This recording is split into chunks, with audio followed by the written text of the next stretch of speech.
Inspector General retirado de la DEA, Félix Jiménez, bienvenido. Muy buenas noches, Pedro. ¿Una victoria muy grande para la justicia estadounidense? Mira, Pedro, para nosotros esto significa una gran victoria porque por muchos años este hombre fue uno de los más buscados en Colombia. Daniel el Loco Barreras, después que caen los carteles de Medellín y Cali, es cuando él comienza a trabajar con la FARC.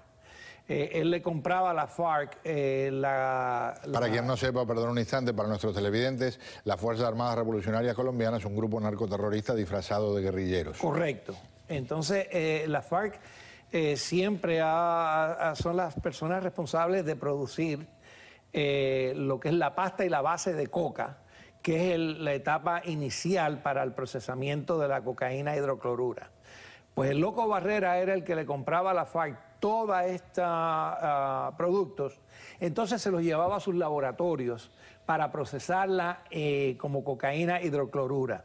¿Qué pasa? Una vez estaba procesada, ya entonces esta cocaína salía a través de Venezuela o iba hacia el sur, a través de Uruguay y Brasil, Argentina, y entonces revenía hacia los Estados Unidos.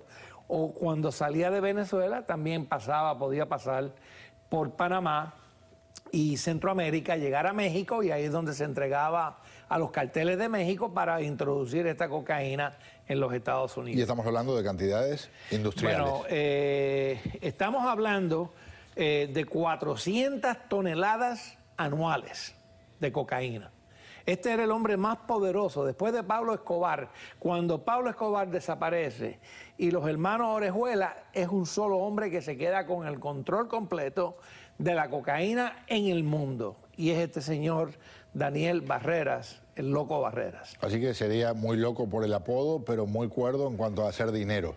Y no tan solamente eso, sino también, además de la distribución, también tenían mecanismos de lavado de dinero para procesar todas estas ganancias, y entonces este dinero terminaba, parte de en las manos de la FARC para ayudarlos a ellos combatir la guerrilla en contra del gobierno de Colombia. O sea que, en otras palabras, no solo la delincuencia en términos de narcotraficantes, sino en la práctica sustentando, apoyando a grupos terroristas, a grupos que pueden desestabilizar, en este caso, a todo un país. Bueno, la FARC es el componente, el grupo más temido hoy por hoy en contra del gobierno existente en Colombia. Claro.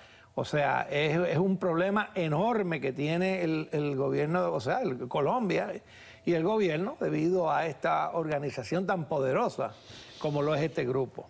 Oye, Pedro, un dato interesante es que este señor fue arrestado en Venezuela. Le iba a preguntar, ¿colaboró entonces el gobierno venezolano? ¿Se estaba aportando bien? Bueno, esto fue que no le quedó más remedio al gobierno de Venezuela, ya que toda la información que había es que este hombre se estaba escondiendo y viviendo una vida bastante pública en el estado de Táchira, en Venezuela.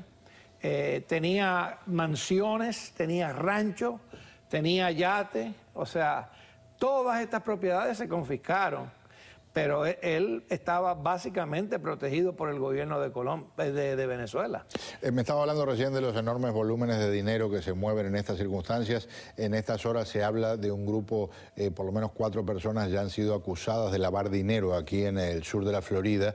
Y alguien me decía hace tiempo, para los narcotraficantes a veces se hace más difícil lavar tanto dinero que se genera que hasta el mismo tráfico de las drogas.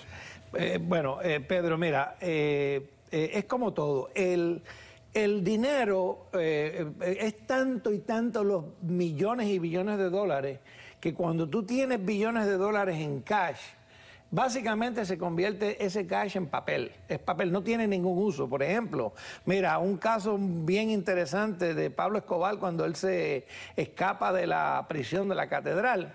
Él se lleva 2 full bags llenos de billetes de 100 para pagarle al ejército cuando vinieran a arrestarlo, por si acaso eso ocurría. Bueno, pues mira, llegó el punto donde estaba escondido en la selva con su esposa y sus hijos, y esos billetes de 100, el único uso que tenía en ese momento era para prenderlos, calentar, hacer una hoguera de fuego, para poder calentar a él y a su familia, para no morirse del frío. Fósforos de $100. Pues fósforos de $100, correcto. ¡Qué barbaridad! Esa es una historia verdadera. Cuando hablamos ahora del lavado de dinero, por lo que usted sabe, también se ha sofisticado enormemente lo que es la DEA, lo que son los departamentos de este gobierno, detectando ese tipo de cosas. Bueno, nosotros siempre, o sea, la tecnología siempre cambia, porque una vez tú detectas en un sistema, o sea, tú tienes, cuando vas a un caso, a un tribunal, tú le tienes que brindar la evidencia y cómo esta evidencia fue obtenida. O sea, es lo que se llama los sources and methods.